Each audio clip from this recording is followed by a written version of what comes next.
You said you don't want to talk about this.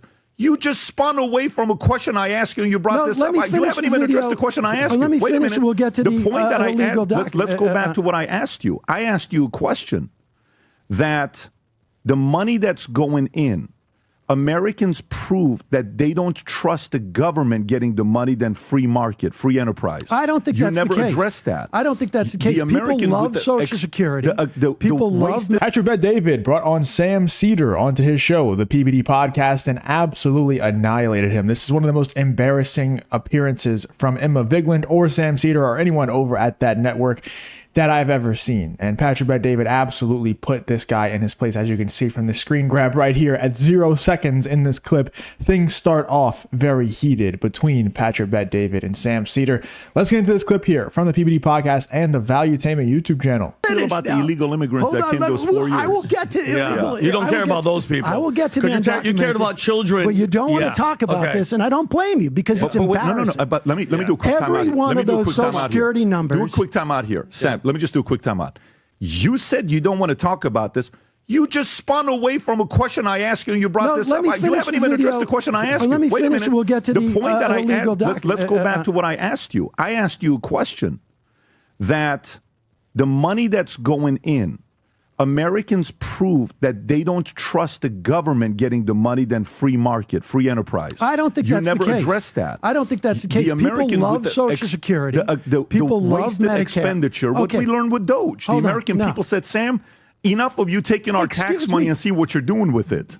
Elon Musk made that Wisconsin election of a referendum on Doge. To the extent that we've seen anybody vote on Doge, nobody heard the word Doge before November of last year. To the extent that we've seen a referendum on Doge, it just happened in Wisconsin. It happened in Florida, where the size of the win by those Republican congressmen was cut by 17, 20 points. I mean, this is a wipeout.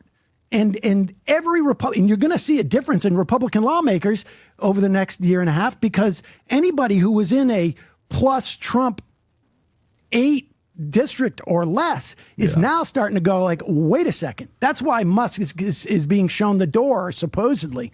So getting back to my point about those Social Security numbers, they were given all to legal non-citizens. And every one of those cards, you can't vote. Because I think you definitely said, and I think maybe you said, that this is a Democratic strategy to get voters. Hold on for a second. The Social Security card that they get literally says not legitimate for voting purposes. It is so that these non-citizens who are legal, just like when you came in, pay into the Social Security system and get, many of them never get that money back. So in addition to the undocumented immigrants who pay in $22 billion a year into Social Security and get zero back, these people pay several $billion in a year, and only if they become citizens, which most of them won't. Most of them will go back home over a period of time. They're here for temporary protected status. Maybe some of them are refugees and they get permanent citizenship. They won't get that money either. So every single thing of that video, this video here, was completely wrong that you guys did. It was fascinating to me because I feel like you, at the very least, I believe that you care about the information you're putting out. And this was all wrong. And so they're up there. So Sam, this is all a lie. These guys were up there just completely bullshitting with all the numbers. Where he's saying that people in the government are blowing the whistles. He didn't want to say their names. He was giving them praise. And for Sam, for you to say that you care about the kids and the labor and all that stuff. We've had an open border for 4 years, and all the illegals, way more than 10 million, have come into this country.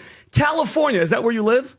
No. Where do you live? I live in New York. Okay, great. Even better. California. So the amount of money that we spent on illegals with housing and all that shit, and Gavin Newsom passing a law that you don't even need an ID to vote. You're saying that we're coming up with where these people aren't coming in for the votes? That's the main goal of this whole thing. What else could it be? Like, if Sam Seder is looking Patrick Bet-David and Vinny and everybody else here on the PBD podcast in the eye and saying they're not letting in all of these illegal immigrants in droves so that they can win elections, so that the illegals will vote for them, then I would love to hear his reasoning. Like, what does Sam Seder genuinely believe the reasoning is? Do you think that it's out of the kindness of their own heart? Like, obviously that's not the case, because if they were that kind, then they wouldn't be neglecting the veterans and things like that they are neglecting in favor of, you know, having these illegal immigrants be housed and fed and everything like that. So it's not out of the kindness of their own heart. We all know that politicians are not kind, and they don't care at all about the people that they govern over. Most of them, 99% of them, just like to hold power. So that's not the reason. What is the reason? Do they genuinely just want to see the downfall of the country? Do they hate the country that much that they're letting in all these criminals and these illegal immigrants into the country just to see the downfall of the country and the downfall of the Western world? Like, is it maybe somebody a puppet master pulling the strings who genuinely does want to see the downfall of the Western world so that they can rule over what rises from the downfall? Like, what is Sam Seder's reasoning behind this? I would love to hear it, but I would highly doubt that Sam Seder does tell Patrick Bet-David what his reasoning is for this. Was open border for? Why was the border open for 4 years? Answer me that question. First of all, the border was not open. Give me are you kidding me? Look at the. What do you mean the border wasn't open? Are you? Hold on. Did you smoke before you came in here? This? That's ridiculous. But by the way, Vinny, here's the part. You're full of it, bro. Here's the part. Get out of here, Sam. Here's the part. When I hear this, okay. Anybody can look at that video. The things you were saying yesterday was a complete sack of lies or just misinformation. Be honest with me. Immigration year over year over year. Sam, illegal immigration year over year. The fact that you're saying the border wasn't wide open. How many deaths have happened? How many fentanyl deaths have happened per year while your freaking president Joe Biden was in office? How many? Hold on. How many Americans died just from fentanyl, and you're saying the border wasn't wide open? We've had the most illegal entry in 4 years in the history of the country. This is why. Let me finish. And this is why your party sucks. This is why your party is at 29% approval. 20%. Because you got 20. Thank you. Because all you guys do is talk shit and just go anti-Trump. You have no policies. You guys have no vision. You have no leaders. You're talking about oligarchs and you hate the oligarchs. Where do you think Bernie Sanders and AOC are going to get their money from? Their donors. Are you like? Don't lie to yourself. For you to look and like, by the way, you're talking about yesterday we lied. AOC and Bernie Sanders don't take. Hold on. Ready for this? People. You're saying that we lied 2 days ago. You just lied, and you're going to look like a fool that the border wasn't wide open. Look at this chart. What does that chart say to you? So what is that? What did Trump, when Trump was in, he was trying to close it, but your party was fighting it. It's unbelievable how many illegals have come in the past 100 days. But this is the part to just be very, just show the data. Illegal immigration, this is Wall Street Journal, is a bigger problem than ever. Oh, no, that's fake news. These 5 charts explain why. Go a little bit lower. That's under Biden. Trump got shot trying to show these charts, literally.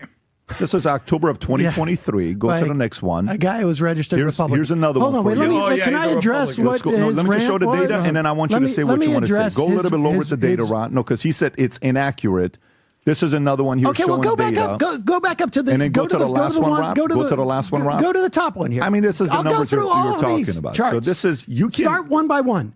Go up. Explain every one of them. Go for it. Yeah, go ahead.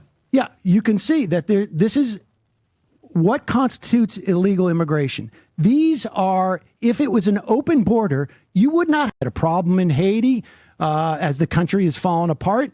You had people from Ukraine coming in because of, obviously, the invasion.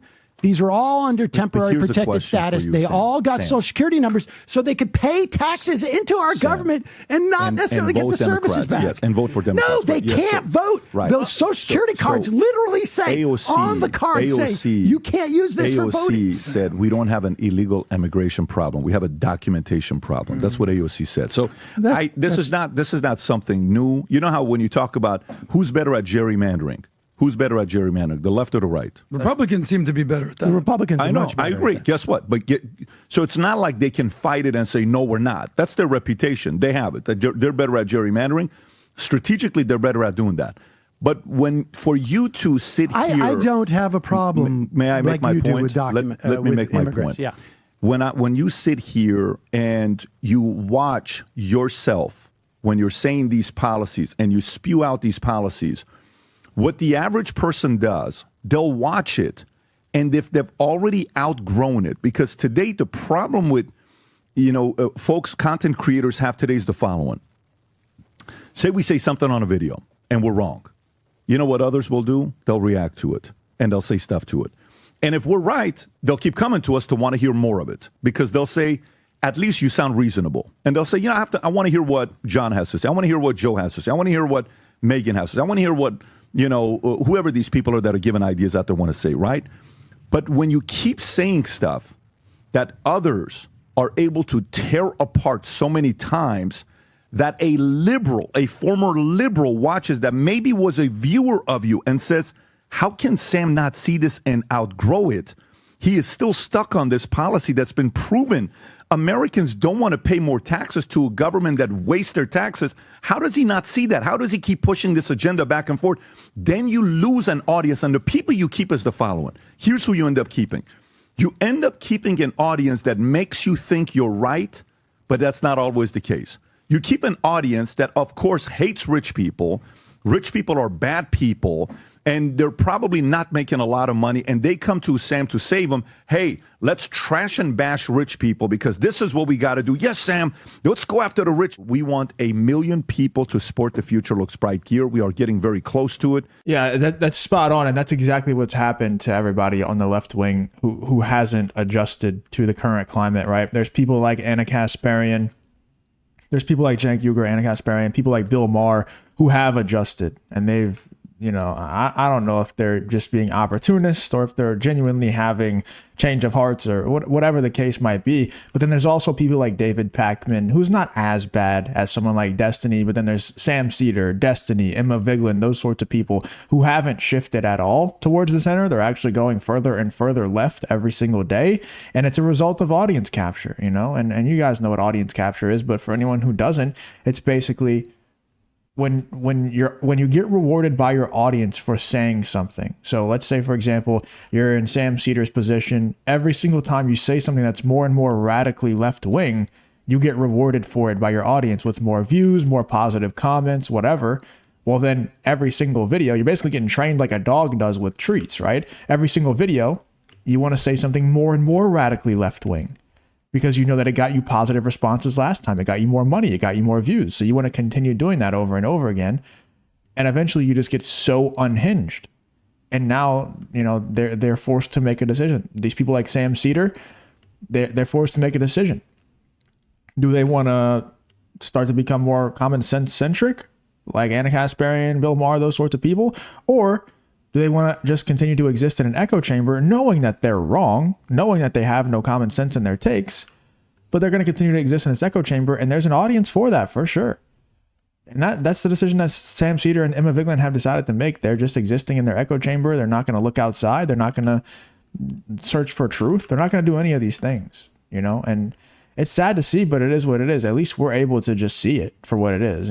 These people, they've chosen money and viewership and easy, exploitation of an echo chamber over searching for the truth.